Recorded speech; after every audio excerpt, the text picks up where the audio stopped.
Y es importante que ustedes estén constantemente revisando esto que es el diagnóstico. Nosotros también vamos a reforzarles este tema. Esperamos que la próxima semana, pues, las clases se regularicen, ¿no? Podamos estar ya reencontrándonos de manera presencial y también podamos, pues, continuar con lo que son las prácticas. Dentro de las prácticas, ya les aviso desde ya, vamos a reforzar el tema de diagnóstico. Los pasitos van a estar dirigidos a estos procedimientos, ¿no? A estos razonamientos que nos llevan a optar por uno u otro tratamiento. Entonces, a partir de la próxima semana, en la práctica, ¿no? Vamos a comenzar a tomarles evaluaciones respecto a diagnóstico pulpar, ¿no? Entonces, por favor, esténse atentos para la revisión respectiva del material. Las clases están colgadas, creo que está colgada incluso la próxima clase que es de terapia pulpar en dientes no vitales, me parece que también está colgada, así que pueden ir revisando el material de modo que tengan sus consultas ya preparadas para la sesión siguiente. Bien, entonces hablábamos acerca de estos conceptos que son importantes tener en cuenta para el momento de definir el diagnóstico, ¿no? Bien. Y en el caso del diagnóstico, pues ya habíamos conversado respecto a la clasificación que estamos trabajando, que estaba, digamos, dividida en estados reversibles, estados irreversibles, necrosis pulpar y estados degenerativos, ¿no? Entonces, vamos a decir, en este caso, que tenemos estados reversibles cuando hablamos fundamentalmente de lo que es lo que conocemos como lesión pulpar reversible, ¿no? Y los estados irreversibles pues se definían básicamente en lesión pulpar irreversible, que podían ser aguda, crónica y crónica hiperplásica. En este caso vamos a trabajar sobre este primer nivel, ¿no? Los estados reversibles de la pulpa, ¿no?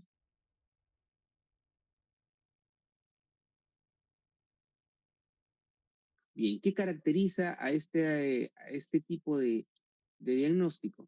Pues dolor provocado, que cesa al retirar el estímulo, mayor respuesta al frío, no sensibilidad a percusión o palpación, ausencia de movilidad patológica, aspecto de la pulpa de color rojo vivo, hemorragia controlable y ausencia de signos radiográficos patológicos, ¿no? Tenemos también dentro otros aspectos que también podemos considerar para trabajar sobre lo que es un diagnóstico pertinente, ¿no? Nos vamos a centrar fundamentalmente en estos aspectos. Vamos a ampliar esto un poquito más y a concentrarnos fundamentalmente en estos aspectos. Como pueden apreciar, ¿no? Podemos tener distintas situaciones, por ejemplo, una caries profunda, que sin embargo no tiene una imagen radiográfica, una exposición, ¿no? Me refiero a un compromiso con la cámara pulpar. Podemos tener una exposición iatrogénica, o sea, una lesión profunda, pero que no revestía, digamos, un compromiso de cámara. Sin embargo, en el momento de hacer la operatoria, pues generamos eh, eh, involuntariamente una exposición pulpar. Sin embargo, como esta es una situación que se da en un caso controlado, digámoslo así, porque ya saben que cuando nosotros realizamos un procedimiento o una terapia pulpar, estamos trabajando con aislamiento absoluto, entonces podemos, frente a esta exposición iatrogénica de la cámara, pues intentar preservar parcialmente a la pulpa dental, de modo que siga, digamos, su ciclo vital y su proceso de reabsorción, ¿no? Natural a través de la terapia de pulpotomía. ¿cierto? Otro evento que nos puede llevar a realizar un tratamiento que se puede diagnosticar como pulpitis reversible o lesión pulpar reversible, son aquellos casos, ¿no? En los que existe una eh, probable exposición inicial, ¿no? A de la pulpa dental, ¿no? En un caso también de una lesión cariosa profunda, ¿no? Y esto, pues, tiene algunas características, ¿no? En algunos casos, pues, estas lesiones cariosas profundas no van a tener sintomatología, ¿no? En esos casos, pues, digamos que la primera opción es hacer un recubrimiento pulpar indirecto. En los casos en los que exista una exposición iatrogénica no cariosa, es decir, un accidente mientras se realiza el trabajo operatorio, y estamos hablando acá de una lesión cariosa que podría ser moderada o profunda, pero que a partir de la falta de pericia, ¿no? Eh, o de una situación involuntaria se genera pues una exposición de la cámara, pues normalmente estas son asintomáticas. Sin embargo, el procedimiento optativo sería la pulpotomía, ¿no? En el caso también de una exposición inicial de la cámara pulpar, caracterizada por un dolor ocasional, ¿no? Eh, provocado en nuestro paciente, por eso es importante ver la parte clínica, ¿no? También la primera opción sería la pulpotomía, ¿no? Luego existen también algunas otras exposiciones, ¿no? Que también se puede dar mientras que uno realiza el cureteo, ¿no? El cureteo de la cavidad que podríamos considerar eh, ah, que se encuentra todavía con algo de dentina reblandecida, ¿no? Y acá hablamos, recuerden, del tema, de este tema importante que es estos criterios OMI, ¿no? De dentina afectada, dentina infectada, ¿no? Muchas veces, pues, en esta necesidad de poder retirar todo el tejido reblandecido, pues, como les decía, olvidamos, eh, olvidamos que tenemos conceptos, ¿no? Que debemos manejar, ¿no? Este concepto de lentina infectada, afectada, y hemos hablado acerca de las diferencias. Entonces, en ese ímpetu de poder retirar todo tipo de dentina reblandecida, también vamos arrasando con la dentina eh, afectada, ¿no? Y generando que generamos una exposición también, ¿no? Una exposición pulpar. Sin embargo, nuevamente, tenemos que estar atentos a que frente a una exposición accidental, tenemos que observar algunos aspectos, como por ejemplo el tipo de sangrado que se tiene, ¿no? El tipo de sangrado que se tiene es un rojo vivo, no es un sangrado rojo vinoso, oscurecido, ¿no? Que caracteriza ya a las pulpas que se encuentran fibrosadas o que tienen otra condición. Entonces, tenemos que estar atentos a esas características. También la historia de dolor, las características patológicas que podrían observarse en ellas, ¿no? Entonces, eso tiene, digamos, una importancia para el momento de que tomemos nuestras decisiones clínicas, ¿no? Ese es un aspecto, por eso les decía que era importante estar constantemente haciendo la revisión de la información, teniendo, eh, digamos, ya en la cabeza ya la forma en que vamos a realizar el diagnóstico diferencial. Y también tener en cuenta que para los tratamientos optativos, para un diagnóstico de lesión cariosa reversible, perdón, de lesión pulpar reversible, ¿no? En dientes deciduos, pues estaban básicamente circunscritos al RPI, al recubrimiento pulpar indirecto, y a la pulpotomía. Entonces, esos son los tipos de procedimientos con los que nosotros vamos a trabajar si tenemos este diagnóstico, ¿no? No optamos, ya habíamos conversado, por el requerimiento pulpar directo por varias razones, ¿no? Fundamentalmente porque tiene una menor tasa de éxito que la pulpotomía, la posibilidad de aparición de reabsorciones radiculares internas estaba latente y además que No olvidar que en la dentición decidua, para la elección de los tratamientos, pues tenemos que considerar los más conservadores y seguros. Y en este caso, pues intervienen muchos factores, ¿no? El ciclo vital de la pieza y esta reacción que normalmente se aprecia o efecto que se aprecia en relación a la pulpa dental y la presencia de hidróxido de calcio, ¿no? No estamos tratando a dentición adulta, son otras características que tenemos que tener bien en mente. Bien, ahora, para hablar directamente de lo que es recubrimiento pulpar indirecto, vamos a tener algunos aspectos importantes a considerar. Primero, vamos a señalar que ¿cuál es el propósito? El propósito es el mantenimiento de la vitalidad pulpar. ¿Y esto por qué? ¿No? ¿Y esto a través de qué mecanismos? Bueno, se va a detener el proceso carioso, se va a promover la generación de la dentina de reparación y finalmente la remineralización de la dentina, ¿no? Son estos los objetivos, ¿no? Son los objetivos. Y preservamos, por supuesto, como lo hacemos también en el procedimiento de pipotomía, la vitalidad pulpar.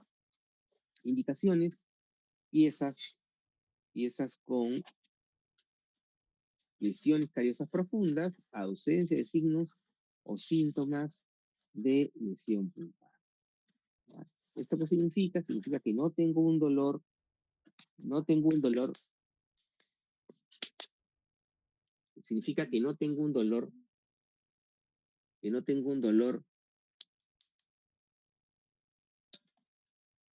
que no tengo un dolor permanente, que no tengo un dolor, digamos, que el paciente pueda manifestar y esto va a implicar también, pues, una lesión cariosa profunda que yo estoy observando clínicamente, ¿no es cierto? O de repente una lesión cariosa moderada que yo estoy observando clínicamente, pero ya sabemos que eh, es parcial en realidad eh, las, digamos, los datos que me puede dar una radiografía y tengo que sumarlos a la clínica, ¿no?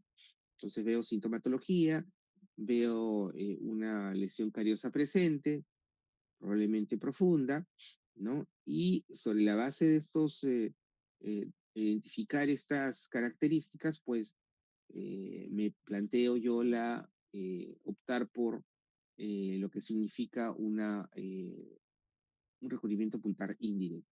¿Cuáles son las contraindicaciones? Pues que yo haya generado un mal diagnóstico a partir de una eh, observación, haber pasado por alto algunos elementos como pueden ser pues estos signos de dolor, eh, un avance más significativo de la lesión cariosa, ¿no?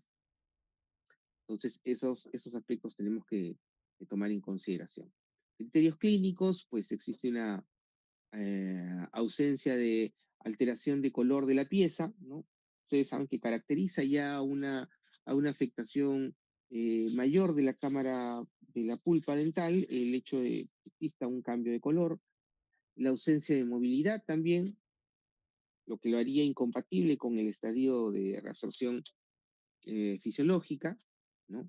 Recordemos que hay un tipo de reabsorción patológica y un tipo de reabsorción fisiológica, ¿no? Muchas veces cuando los dientes están afectados por una lesión pulpar crónica, ¿no? Pueden darse lugar a partir de los procesos infecciosos que se desarrollan, pueden darse lugar a procesos de reabsorción patológica, ¿no? Entonces, por eso, siempre atentos con la tablita, la cronología de erupción, ¿no? Para poder evaluar, digamos, cómo va el progreso, el desarrollo, el ciclo vital de la pieza dental que estamos tratando, ¿no?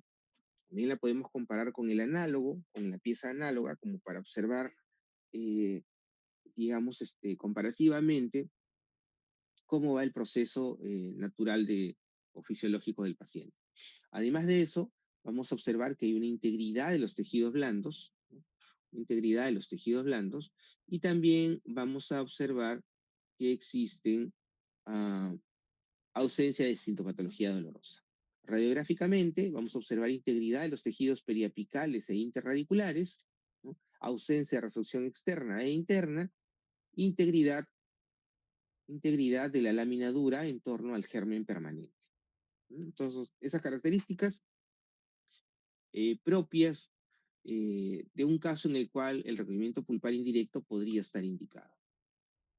¿Cómo hacemos el procedimiento? Pues lo primero que nada, anestesia, aislamiento, remoción de la dentina infectada, cubrir la dentina afectada con el material de elección y restaurar con ionómero o corona de acero al finalizar el procedimiento.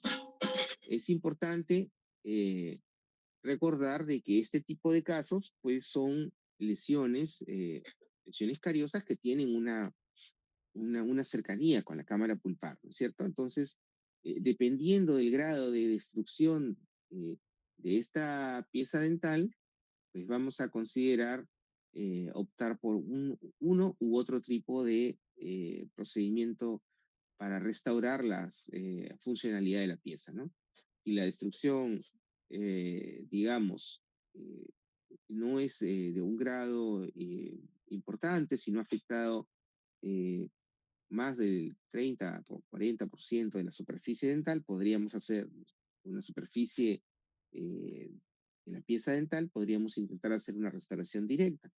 Sin embargo, si tenemos una lesión extensa que ha comprometido casi la superficie de la cara oclusal, o si ha comprometido una pared proximal, ¿no? Pues tendríamos que pensar realmente en una rehabilitación con una corona de acero, ¿no? El esquema clínico de la remoción de la dentina infectada, ¿no? Eh, Se puede observar acá, básicamente se da a través de la colocación de una base intermedia, que en este caso es el hidróxido de calcio fraguable, ¿no? Fraguable. Y posteriormente colocamos encima de ello un material de obturación. El recubrimiento pulpar indirecto va a dar lugar a la formación de dentina reparativa o de un puente dentinario, ¿no? Que es observable clínicamente, perdón, que es observable radiográficamente. En el diente deciduo, además, el problema es que la pulpa está en un proceso degenerativo, ¿no? Porque está tiene un periodo de tiempo, ustedes saben cada pieza dental, y está preservando también el espacio para la sucedánea, para el diente permanente. Entonces tenemos que considerar que la capacidad de reparación de la pulpa va a estar en función al ciclo vital propio de esa pieza. La vitalidad pulpar es esencial para la formación y reparación de la dentina. Entonces hay que valorar todos esos aspectos. Ahora, la respuesta del diente deciduo al RPI va a depender, como nuevamente se les dice, del estadio previo de la pulpa, ¿no? Eh, Hay que hacer un diagnóstico también del caso. Podemos tener un caso que, digamos, se enmarque dentro de lo que podría ser una terapia de recubrimiento pulpar indirecto, pero luego tenemos estas otras consideraciones que tienen que ver con el ciclo vital de la pieza, ¿no? Que tienen que ver con la cronología de erupción, que tiene que ver con el estado de reabsorción fisiológica de la pieza, de la raíz de la pieza, ¿no? Entonces, con la biología también que va de la mano de esa pulpa de la pieza dental, entonces, con este conocimiento podemos, digamos, definir un tratamiento para este caso, ¿no? También va a depender el éxito de un adecuado sellado marginal, ¿no? Eh, Porque el sellado nos va a asegurar que pues la terapéutica que se está efectuando pues va a ser exitosa. Si tenemos una obturación contaminada, hay una pérdida del material de obturación, pues este procedimiento que busca preservar la vitalidad se puede afectar, ¿no? Y también va a depender de un diagnóstico previo apropiado. No debemos confundir, como les decía, tenemos que tener un criterio clínico y conocimiento para no confundir un estadio de una lesión pulpar reversible hacia una lesión pulpar irreversible. Muchas veces ocurre también que en la clínica podemos tener un diagnóstico inicial eh, diferente al diagnóstico propio de el momento en que se va a efectuar el procedimiento, ¿no? Así que tenemos que estar atentos a las distintas variaciones que puedan ocurrir. porque llega un paciente en una fecha determinada con un diagnóstico quizá de terapia pulpar reversible, o perdón, de lesión pulpar reversible, ¿no? Y pues por diversas razones el procedimiento puede ser postergado, ¿no? Ahora, sobre todo que estamos en este tema de los paros y demás. En el transcurso de las semanas, podría ser, podría ser que el diagnóstico se modifique. ¿Por qué? Por la progresión lógica de la enfermedad, ¿no? La caries en realidad es una enfermedad de avance lento. Sin embargo, cuando tenemos una lesión cariosa profunda, tenemos una lesión que está expuesta al medio, pues podría tener un avance eh, más acelerado, ¿no? Y dependiendo del tiempo que también vaya transcurriendo. Entonces, siempre tenemos que estar atentos a ello y por eso también que se les indica al momento de recibir un caso con múltiples lesiones cavitadas, pues hacer lo que llamamos este diagnóstico inicial para de repente tomar algunas acciones como podría ser uh, una, eh, una inactivación de lesiones cariosas, ¿no? Y la colocación de un material provisional con la finalidad de evitar la progresión en algunos casos, ¿no? Que son susceptibles de afectarse en el tiempo que mientras vamos desarrollando la terapia del caso.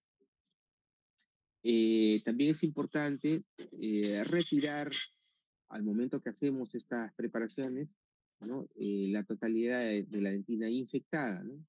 Y ya sabemos cómo la podemos distinguir, ¿no? Porque se encuentra desorganizada, ¿no? Se encuentra desorganizada y totalmente, ah, como se dice, reblandecida, ¿no? A diferencia de la dentina afectada, que es más firme, ¿no? Y que ya habíamos conversado que se caracteriza por este efecto de hojas, ¿no? Que se forma al momento de que cureteamos, ¿no? Una consistencia bastante más densa y una coloración similar a la de la dentina sana, ¿no? Además de esto, es importante establecer el tipo de material con el cual vamos a hacer el sellado, ¿no? El sellado de la pieza. Eh, Y para esto podemos optar por un material de obturación provisional, como es el óxido de zinc eugenol, o un material de obturación permanente, ¿no? Entonces, como puede ser un ionómero, ¿no? Dependiendo del caso. Ah, bien. Entonces, esto es lo que respecta a lo que es el recubrimiento pulpar indirecto. Ustedes han realizado probablemente este procedimiento ya en adulto, ¿no? En la clínica del adulto, así que en alguna medida tiene similitudes, ¿no? Dentina afectada, perdón, infectada, que es retirada, la colocación de una base, en este caso es hidróxido de calcio, y a ello se le suma un material de obturación sobre la aplicación de este material terapéutico, de forma que obtenemos un sellado de la cavidad. En el caso de la pulpotomía, vamos a tener un procedimiento, ¿no? En el cual se amputa la pulpa cameral, se retira la pulpa cameral, y esto tiene el objeto de preservar el tejido radicular remanente, manteniéndolo vital, ¿no? Sin signos clínicos ni radiológicos de inflamación, ¿no? Ahora, idealmente deberíamos usar un material bactericida inocuo al tejido pulpar que debe promover la curación pulpar y no interferir con el proceso de reabsorción radicular de la pieza adhesiva, ¿no? Eh, entonces, es importante comentar estas características porque hoy en día han aparecido una serie de alternativas, entre comillas, una serie de materiales que son alternativas al tratamiento convencional, ¿no? Al tratamiento estándar al que vamos a referirnos hoy. Indicaciones, ¿no? Dientes con lesión cariosa profunda y lesión pulpar reversible, dientes con vitalidad pulpar, importante, exposición pulpar accidental durante la remoción del tejido cariado, que son estos casos de iatrogenia, ¿ya? Y la exposición pulpar por trauma, ¿no? Fíjense que también puede haber un traumatismo, ¿no? Bien, las contraindicaciones, pues dientes con más de un tercio de reabsorción radicular, y aquí entran a tallar los, digamos, estas consideraciones adicionales sobre las que hemos conversado al inicio, la evidencia de evolución a pulpitis irreversible o necrosis. ¿Cuál es una evidencia de evolución a pulpitis irreversible o necrosis? Pues de repente la sintomatología dolorosa, ¿no? Que en un principio era provocada cuando el paciente tomaba sus alimentos, fríos sobre todo, y ahora la molestia ya es permanente, es constante, o puede ser espontánea, ¿no? Entonces, y atentos a todos estos signos clínicos, a todos esos signos clínicos, ¿no? También condiciones en las cuales el diente no puede ser restaurado. A veces la lesión es tan extensa que compromete la totalidad de la corona clínica de la pieza, ¿no? Entonces, ahí tendríamos que valorar la cantidad de tejido remanente, ¿no? Si es factible, puede restaurarlo. Y también a la evaluación macroscópica del tejido pulpar, al momento de hacer la apertura, observar las características del sangrado, ¿no? Una cosa es un color rojo vivo, y otra cosa es un color ya rojo oscuro, que da más hacia el vino tinto, ¿no? Eh, entonces, ese tipo de coloración también nos permite tener la observación de que estamos ante una pulpa ya que se encuentra afectada por un proceso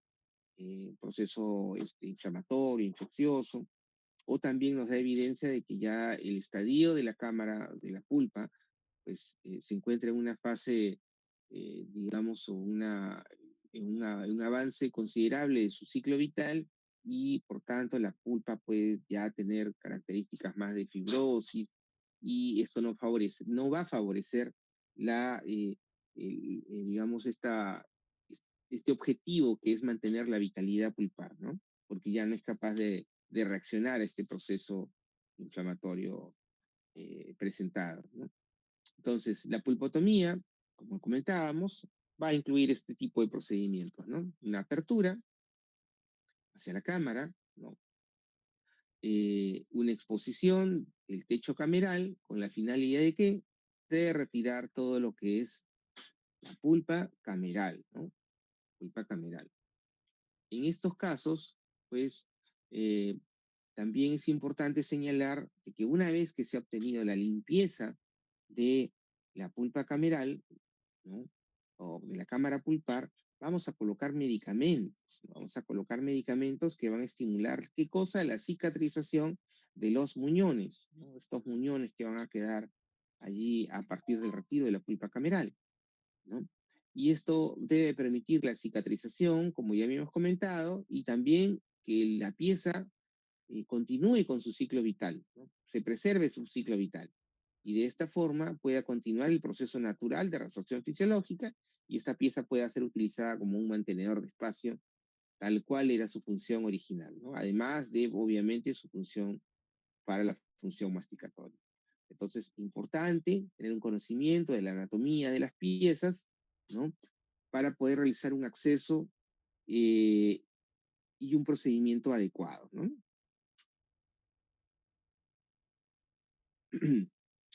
En toda lesión pulpar reversible con exposición pulpar, vamos a requerir radiografía Baldwin.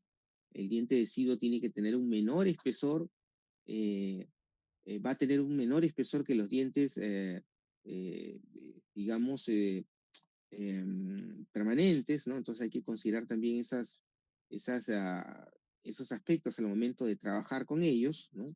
Es muy fácil que, pues, en un procedimiento con una lesión cariosa profunda podamos cometer una lesión, podemos realizar una iatrogenia, ¿no? Un acto involuntario a partir de, digamos, de las dimensiones, ¿no? Reducidas que tienen los tejidos.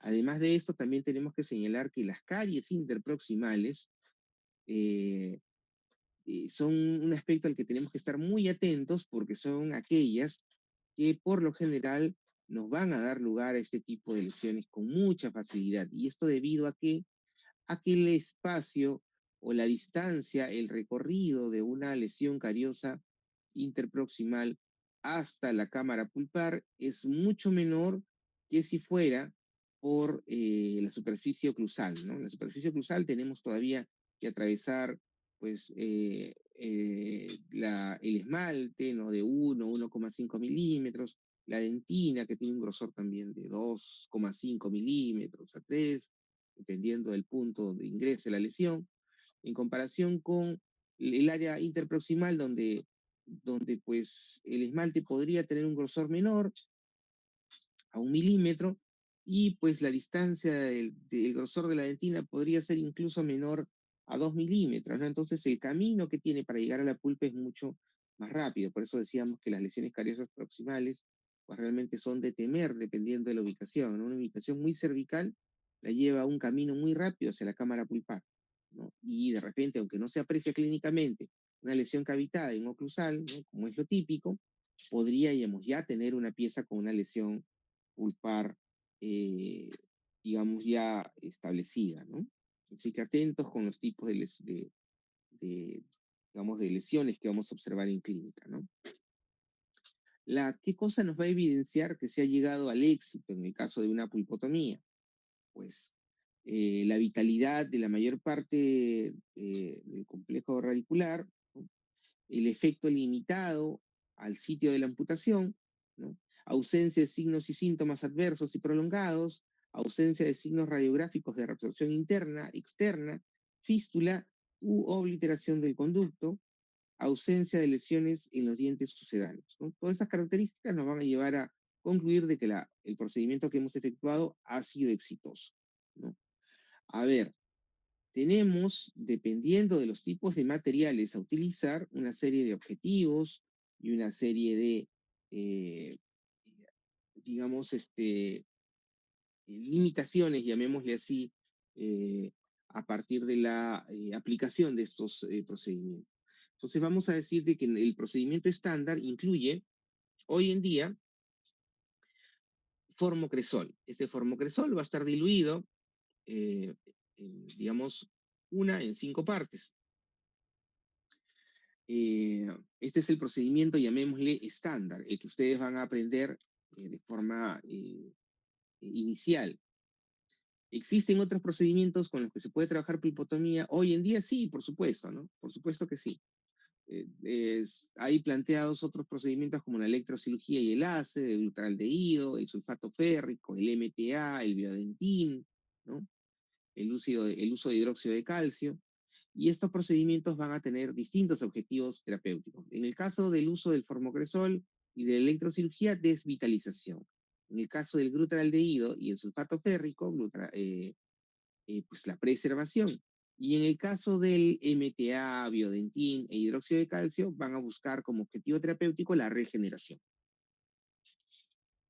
Pero como decíamos, ustedes les vamos a dar a conocer estas alternativas, entre comillas, pero vamos a trabajar lo básico, ¿no? Deben aprender a utilizar el procedimiento estándar. Luego, en el tiempo, ¿no? Si hay la posibilidad, pues aprenderán de repente otro sistema, ¿no? Otros utilizarán otros mecanismos, o de repente si deciden optar por la especialidad, pues ya desarrollarán todos los tipos de materiales aplicables en estos casos, ¿no? A ver, ¿qué vamos a conseguir con la utilización de formocresol? Vamos a conseguir una momificación, ¿no? Una momificación, eh, sobre todo en los muñones radiculares, ¿no? Eh, lo que vamos a observar también como limitación es que a pesar de que permanece como un tratamiento exitoso, es seguro, es un tratamiento exitoso, ¿no? Pero existe también en el caso de, digamos, un trabajo inadecuado, ¿no? La posibilidad de aumentar la concentración de formaldehído al momento de hacer la aplicación, ¿no? En sangre, ¿no? Y obviamente todo aspecto que pueda ser considerado de riesgo va a ser también valorado, ¿no?, por las agencias internacionales, ¿no? Y también puestas como una señal de alerta, eh, debido a que pues la formación de formaldehído está vinculado con un elemento carcinogénico en humanos, ¿no? Entonces, al momento de realizar la aplicación de la técnica tenemos que ser muy cuidadosos para limitar al máximo este tipo de riesgo, ¿no? En el caso de la electrocirugía y el láser, pues lo que se trabaja es una cauterización de los muñones, ¿no? No una momificación que hacemos a través del producto del formocresol, ¿no? Que es un material o un componente químico, ¿no? Hacemos cauterización a partir del láser o de la electrocirugía. Sin embargo, pues ahí la limitación es la necesidad de tener un equipo, pues, apropiado, ¿no?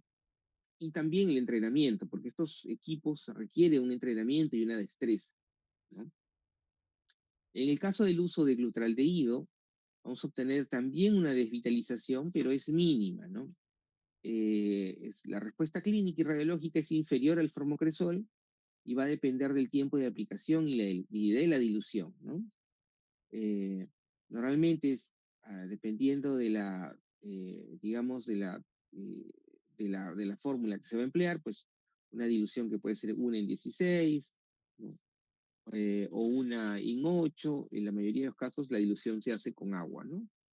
Entonces, estos van a requerir un entrenamiento, digámoslo así, y es por eso que optamos primero por hacer un procedimiento estándar que tiene procedimientos o pasos, eh, digamos que son más sencillos de controlar, ¿no?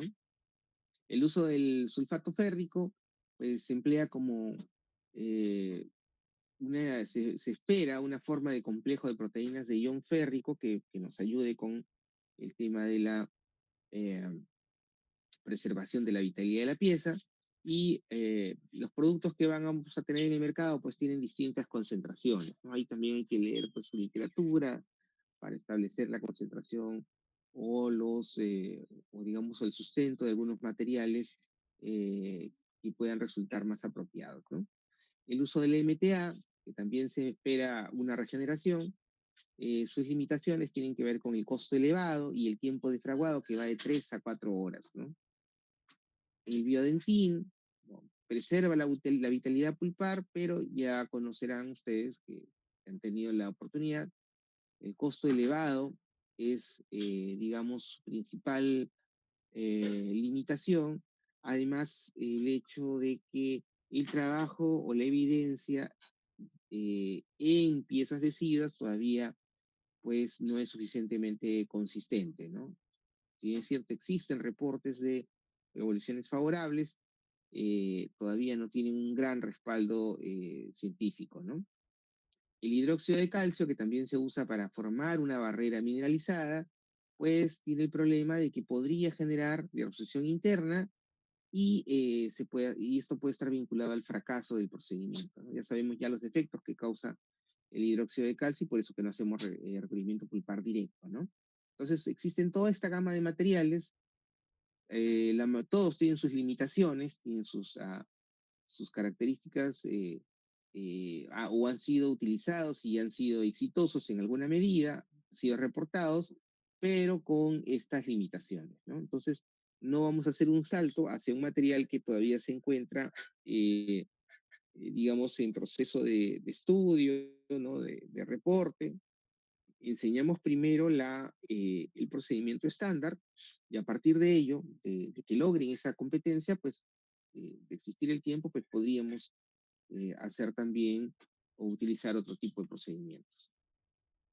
Bien, en sí, ¿cuál es la técnica que vamos a utilizar para hacer la pulpotomía? Pues importante, vamos a utilizar este elemento, ¿no? Una vez de haber hecho la apertura, ¿no?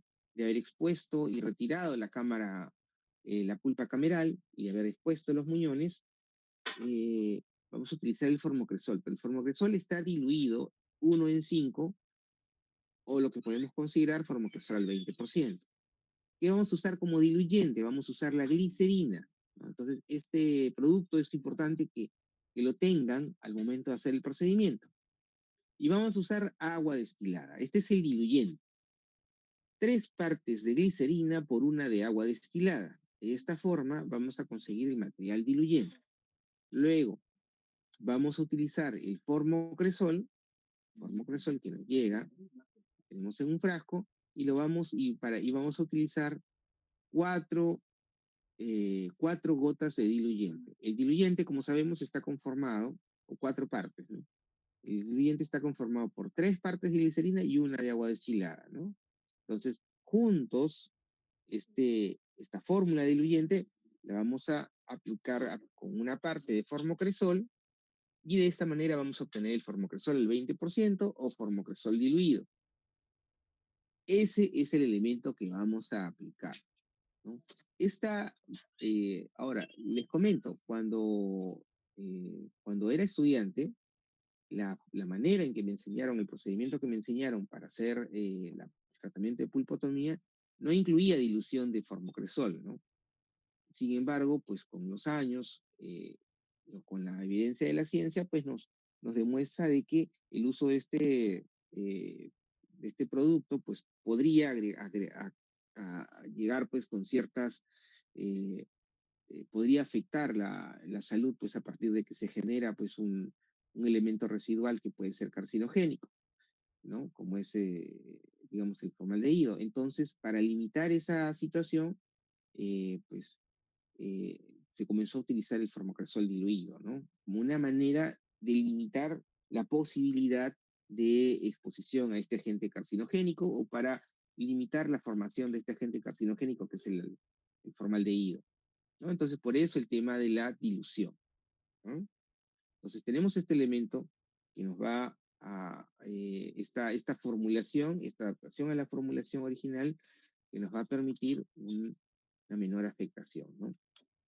Luego, hacemos un recordaris de cómo es el procedimiento: colocación de anestesia local, aislamiento, dique de goma, remoción del tejido cariado de las paredes de la cavidad, desde la parte más externa hasta la parte más interna, exposición del cuerno pulpar, retiro completo del techo cameral, retirar todo el techo cameral, ¿no? Y para eso tenemos que tomar en cuenta pues la anatomía que tienen las piezas, ¿no? La anatomía que tienen las piezas. Esas son las características de de las distintas piezas deciduas, ¿no? Fíjense, las piezas anteriores tienen un característico, eh, una característica forma, ¿no? Que está vinculada también con el techo cameral, ¿no? Entonces, hacer la apertura. Tenemos que hacer una apertura que nos permita observar los conductos, ¿no? Ya sabemos por teoría, pues, que los dientes anteriores tienen un solo conducto, ¿no? Un conducto único. Eh, las molares superiores, ¿ves? Tienen una forma triangular. Las inferiores tienen una anatomía que podría presentar 3, 4 conductos, ¿no? A veces presenta un conducto acintado también, sobre todo en esta zona distal, donde el conducto es un poquito más gruesito, ¿no? Eh, También vamos a señalar que la forma en que hacemos la apertura pues tiene que ver con la disposición de los conductos radiculares de modo que podamos tener una visión directa hacia esto. Errores que se pueden producir, pues errores en la apertura, ¿no? Una apertura inadecuada no nos va a dar la opción de retirar por completo, ¿no? El tejido pulpar coronario, y esto puede afectar el éxito del procedimiento. ¿Ven? Acá también. Pues, y a veces también nos sobreextendemos y esto también pone en riesgo la estructura de la pieza dental, que podría, digamos, terminarse el procedimiento de pulpotomía con una restauración directa, y sin embargo, debido a la extensión eh, exagerada que hemos hecho durante el momento de la apertura, pues da lugar a que tengamos que hacer una rehabilitación indirecta a través de una corona, quizás, ¿no? Entonces, muy importante tener en cuenta la anatomía pulpar, ¿no? Que revisar, por eso les decía, su base teórica para no tener inconvenientes.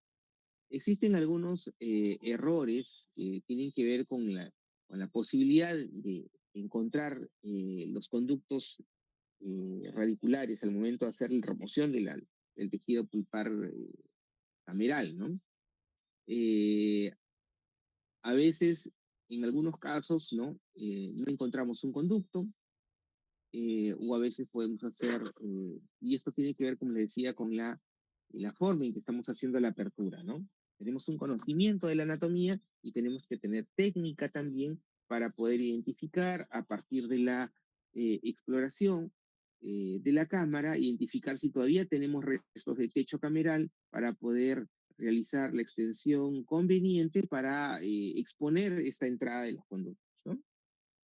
Y asegurarnos sin pecar, por supuesto, en el exceso, ¿no? Por eso hay que trabajar con calma, trabajar con todos los elementos necesarios para poder desarrollar de una manera correcta, pues, el procedimiento, ¿no?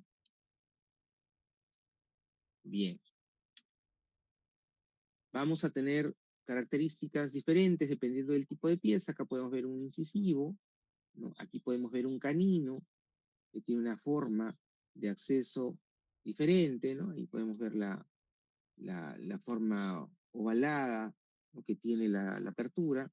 En el caso del incisivo, fíjense, ¿no? Cómo sigue la forma anatómica que tiene la misma pieza dental, ¿no? Medio triangular, ¿no? Y también tenemos, pues, en el caso de las molares, ¿no? Que vamos a observar una forma trapezoidal a veces, en algunos casos, o triangular, dependiendo del tipo de molar que estamos trabajando, ¿no?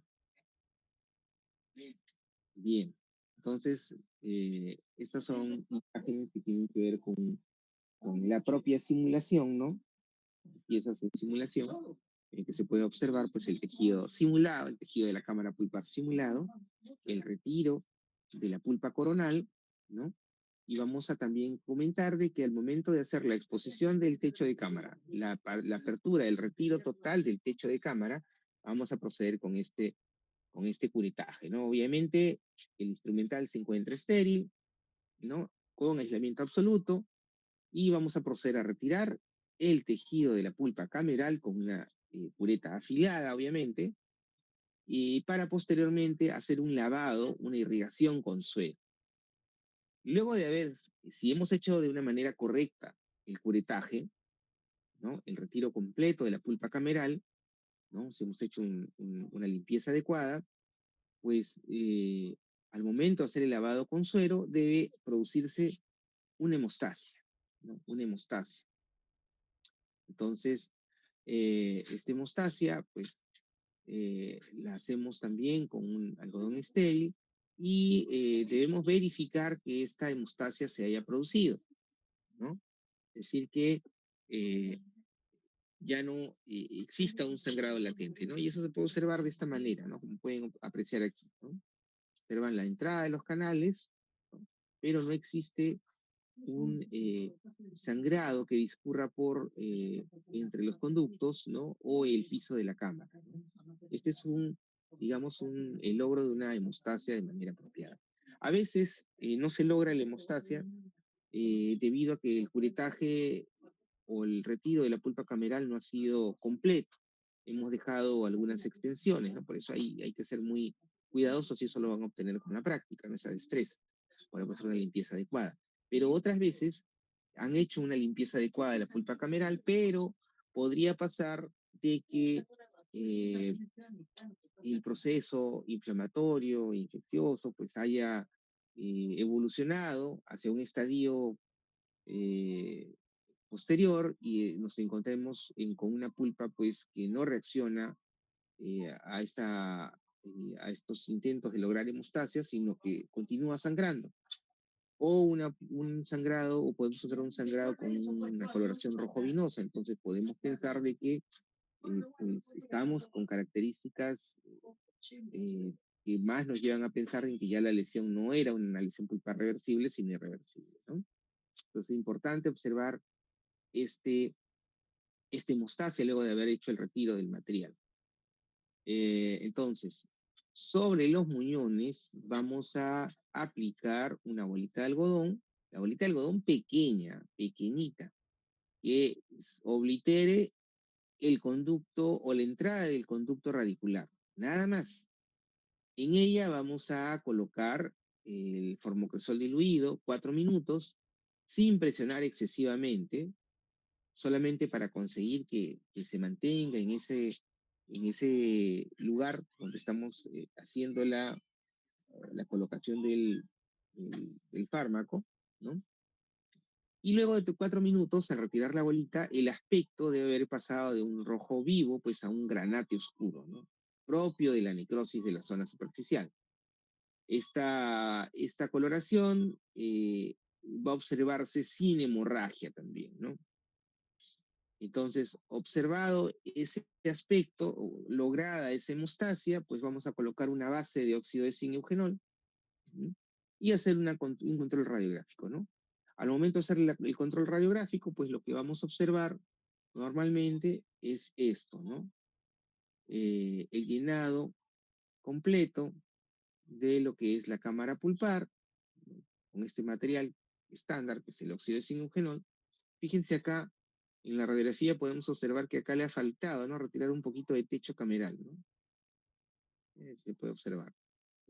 Estas zonas se deben observar lisas, ¿no? Como en esta proyección de aquí, ¿no? Para asegurarnos de que el material ha ingresado completamente. ¿Mm? Entonces, al realizar esta obturación con óxido zinc, pues hacemos el control radiográfico, ¿no? Y pues lo habitual es que le demos una cita adicional para observar si, digamos, el caso ha evolucionado de una manera correcta, para luego proceder con la obturación final, ¿eh? La obturación final en la que habitualmente vamos a utilizar ya sea pues una restauración directa con ionómero o de repente una restauración con otro material, ¿no? Tenemos este video que preparó la doctora Carmen hace algún tiempo, está disponible para ustedes eh, en la web, eso lo tienen ustedes allí para que puedan hacer un breve repaso, ¿no? Y como les habíamos comentado, existen también otras opciones terapéuticas, ¿no? Otras opciones terapéuticas eh, que ustedes pueden optar o pueden desarrollar pues más adelante, ¿no? Primero aprendemos la técnica estándar, bien hecha, y luego podemos pues trabajar de repente, si nos queda tiempo, alguna otra opción terapéutica, ¿no? O ya cuando ustedes, a los que deciden hacer la especialidad, ¿no? Ya para desarrollar toda la gama de habilidades en este campo, ¿no? Bien, entonces, en general, los otros procedimientos alternativos, la diferencia va a estar en el momento de la aplicación del producto, ¿no? Todos van a discurrir con anestesia, pues la colocación del aislamiento absoluto, el retiro del material o del tejido cariado, ¿no? La apertura, el retiro de la pulpa cameral, ¿no? Y luego, al momento de hacer, pues, este tratamiento sería con el formocresol diluido, ¿no? En esas bolitas de algodón en la entrada de los conductos, ¿no? Allí se cambiaría el procedimiento para aplicar, en lugar de esas bolitas de algodón con el formocresol diluido, pues se colocaría el fármaco alternativo, entre comillas, ¿no? Ya sea Biodentin, MTA u otro que se haya estimado por conveniente. Bien, el tamaño de los conductos. Estos son conductos en una primera molar inferior, pues, como se ven las entraditas, ¿no? El distal, los mesiales, ¿no? Son pequeñas las bolitas, por eso les decía, hay que hacer bolitas de algodón pequeñitas para poder tener luego a disposición para trabajar, con la consideración de que las bolitas deben estar estériles, ¿no? Bien, algunos elementos que se han utilizado, ¿no? Como el MTA, ¿no? Con diversos tiempos de fraguado, diversos productos que se han desarrollado, de repente van a escuchar, de los cuales van a escuchar, ¿no? Que se encuentran hoy en día en el mercado, ¿no? Y bueno, eso es lo que tenemos que comentar respecto a la terapia pulpar en dientes deciduos vitales. No sé si tengan alguna duda o pregunta para hacer. Nada, todo está claro. Ah, a ver, ahí tiene una pregunta, Elsa. A ver, Elsa, cuéntanos. Sí, doctor, buenos días. Solamente para aclarar un poquito mi duda, es con respecto a la dilución del formocresol. Había mencionado que Sí. estaba en una proporción de 1:5, pero en la imagen referencial que mostró era, se colocaba una imagen en donde decía 1:4, ahí está, de 1:4. Ah, ya. Ujú. ¿Por qué? Te cuento. Porque es, fíjate, es una parte de tenemos, a ver, si queremos llamarlo así, si queremos llamarlo así, tenemos tres partes de glicerina y una parte de agua distilada. O sea, pensemos en gotas para que sea más sencillo para entenderse. El diluyente está conformado por cuatro partes, ¿no? Glicerina, forman tres partes y una de agua destilada. Entonces vamos a tener que tenemos que cuatro gotas de diluyente, que está conformada por esta mezcla, más una de formocresol, nos dan una dilución en volumen de una parte en cinco. ¿Por qué? Porque son cinco gotas en total, ¿se das cuenta? Cinco partes en total. Cuatro de diluyente y una de formocresol. Entonces, al 20% o una en cinco, si quieres llamarlo así. Generas cuatro gotas. Primero preparas el diluyente, que son cuatro partes, cuatro gotas, tres de glicerina, una de agua destilada, y para completar la mezcla que vas a aplicar, una de formocresol. O si quieres ver ya la forma de formocresol, eh, digamos que vas a aplicar directamente, pues está constituido este formocresol diluido por una gotita o una parte de formocresol más cuatro de diluyente, que hacen en total cinco partes. No sé si me dejo entender o te lo voy a explicar. Sí, sí, doctor, sí, sí, sí, ya quedó claro, gracias. O sea, tienes una en cinco, ¿no? Tienes Ujú, una en sí. cinco. O sea, de formocresol en realidad solamente vas a usar una parte y las otras cuatro partes van a ser de diluyente. Pero el diluyente se arma como con tres gotas de glicerina o tres partes de glicerina por una de agua destilada. Listo. ¿Alguna otra duda, consulta? Igual lo van a hacer, cuando lo hagan en práctica, lo van a fijar permanentemente. ¿Alguna otra duda de repente que quede allí pendiente?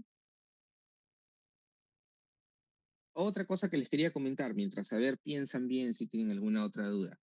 La próxima semana esperemos que pues podamos tener ya las clases de forma presencial. En cualquier caso, estamos ya explorando la posibilidad de tomarles el examen, que es lo que corresponde. Eh, um, pues si es que no se diera, ¿no? En el día que nos corresponde, para ello estamos avanzando las teorías para no verse afectadas, ¿no? De no mediar mayor inconveniente, el próximo miércoles, el miércoles 22, estaríamos tomando el examen parcial. De no ser posible, esperemos que no, pues de repente vamos a buscar otra fecha, otro espacio en el que ustedes tengan disponible para poder rendir ese examen, ¿no? Conversaba con el delegado hace unos días respecto a que, por ejemplo, el doctor Marengo programó su examen el día jueves, el día de mañana, me parece, ¿no? Y ustedes además están rindiendo exámenes, entiendo que aquellos que quedaron postergados de la semana pasada. Entonces yo pienso que para la siguiente semana probablemente ya tengan algunas fechas o espacios disponibles, quizá el jueves que están tomando esta semana para tomar el examen de forma presencial, ¿no?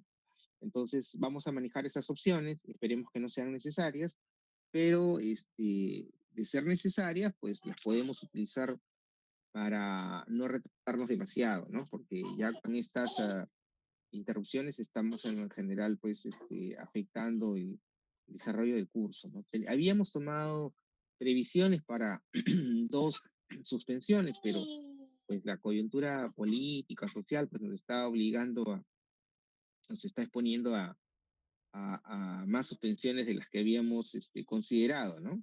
Inicialmente. Pero bueno, para todo hay siempre una salida, ¿no? Lo único que sí, por favor, revisen por favor el material que se les da, repasen, ¿no? Eh, hay mucho contenido que es importante que ustedes puedan este, repasar para que puedan realizar procedimientos de forma adecuada, ¿no? El- ya cuando pasen a clínica, ¿no?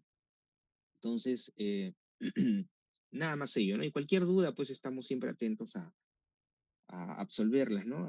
A través de sus preguntas, comentarios que puedan hacer. Tenemos un chat compartido, también tienen el teléfono de sus docentes, así que no hay, no hay otra, no hay otra, digamos, limitación eh, para poder, digamos, desarrollarse pues de la manera apropiada y que no tengan inconvenientes con, digamos, con el material, ¿no?